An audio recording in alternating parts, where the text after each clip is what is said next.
আমার ছেলে রিদনের আবদার।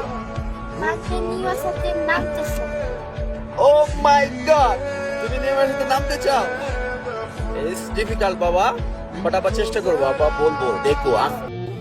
Wake up to reality. আরো একটা দুর্দান্ত ঘটনা ঘটেছে। নেইমারের হাত ধরে এই প্রথম মাঠে নেমেছে একজন বাংলাদেশি। শুনে আপনি ভরকে গেল, ঘটনা সত্যি। এক গৌরবোজ্জ্বল ঘটনার সাক্ষী হয়েছে বাংলাদেশ, সাক্ষী হয়ে সান্তোস বনাম করেটিবা ম্যাচ। এবার নিশ্চয় আপনার মনে প্রশ্ন জাগছে, কে সেই সৌভাগ্যবান? কিভাবে সে পেল নেইমারের নাগাল? যারা ব্রাজিল ফুটবলের খোঁজ খবর নিয়মিত রাখেন তারা বাংলাদেশের রবিন মিয়াকেও চেনেন নিশ্চয়।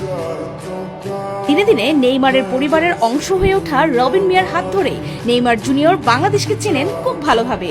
নেইমার রবিনকে বন্ধু হিসেবে মানেন।